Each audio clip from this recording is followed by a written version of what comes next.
So there are now several ways to get a full set of Daedric armor in Skyrim at level 1 without the use of the blacksmithing skill. I'll be showing you the fastest and best way to get your own Daedric armor set in this video. In fact, it's even possible to change the enchantments on some of the armor pieces, and I'll talk about how to do that in this guide, so make sure you pay attention for that. But there are now actually 3 Daedric armor sets available to collect.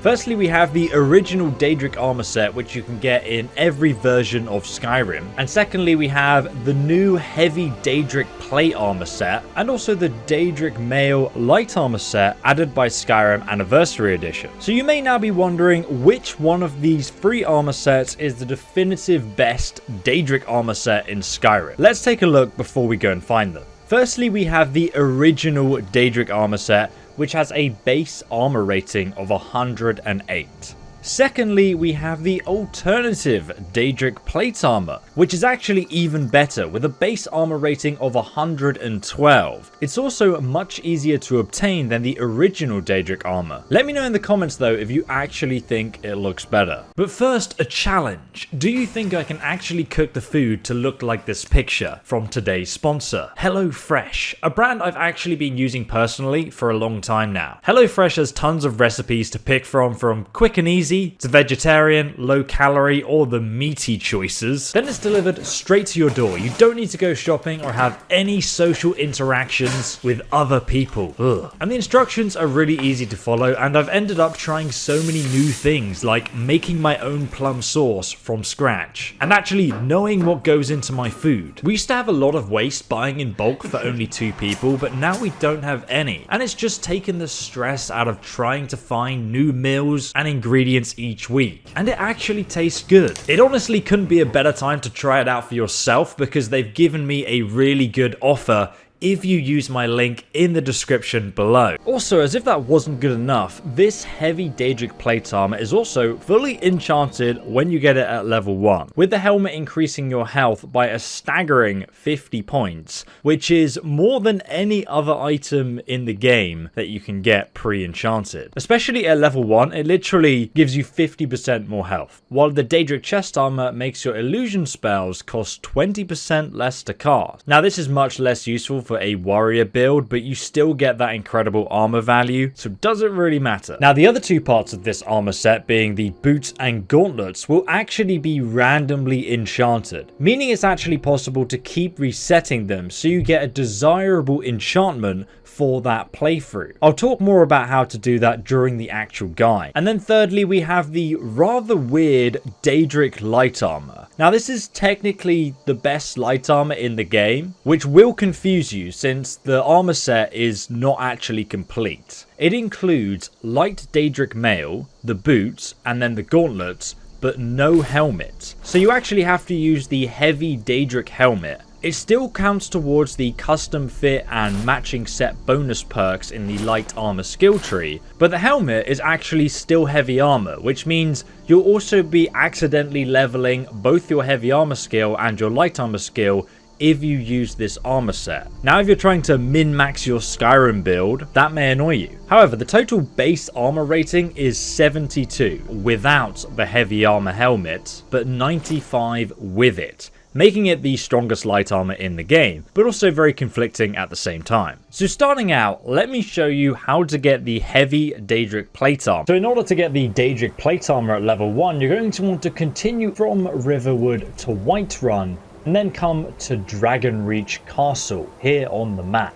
Pretty much just follow the main quest from the start of the game, and then once you reach Dragonreach Castle, come to the right here, and you've actually got to go round to the prison, because that's where we're going to find a journal, which is going to be the key to us starting this quest.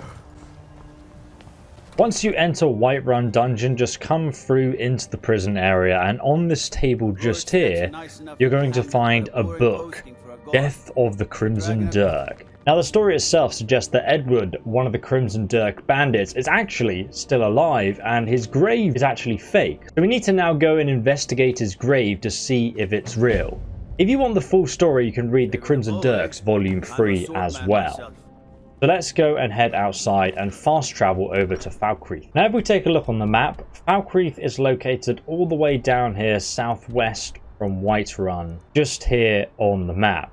Now, the fastest way to get to Falkreath from Whiterun is actually just to go to Whiterun Stables, just over here, just outside the city here. And then we're going to go and speak to the carriage driver and ask him if we can hire him to take us to Falkreath. It's going to cost us 50 gold to do that, but it's really fast to do this if you're doing it at level 1 compared to walking there. But walking there is obviously a lot cheaper. So once you reach the gates of Falkreath, you're going to... Did you see a dog out there? Off! You're going to come down the street and then you're going to head down here to the left, all the way over to the graveyard, which should now be marked on your map. Find the graveyard at the back of the town, the woodland area. And all the way out the back here by the trees, it looks like somebody's dug up a coffin. An empty coffin with a note in. There's also a dead Khajiit here. Got a flawless diamond, some lockpicks, poison, and gold. And he has a note himself on it as well. The Khajiit explains that he's tracked Edward all the way here to Falkreath, has got a shovel and dug up the grave to confirm that Edward is in fact dead. And obviously, this coffin is in fact still open. So let's read this note from Erwin. Funnily enough, this note is also addressed to Edward the Bandit, who was in the Crimson Dirks, and someone else wants to kill him. And it's sitting here in this empty grave. So now comes the important part to try and find Edward at Knife Point Ridge, just here on the map. However, before you fast travel or walk into the cell that this location is based in, make sure you save the game a few miles away, because as soon as you enter that cell where the Daedric plate armor is located, it will add 2 random enchantments onto the boots and gauntlets. So if you save beforehand, you can go in, obtain the armor, check what the enchantments are, and then just reload until you get the enchantments that you want for that playthrough. Now, Knife Point Ridge is a highly defensible location, so as you work your way up the hill towards the settlement, do take care if you're playing on a harder difficulty, because there's going to be a trap that can pretty much insta-kill you just here. We're going to want to take out this hunter on top so he can't activate the trap. We've already spotted Lydia, of course, but luckily we've got this Daedric crossbow with us to make short work of these enemies.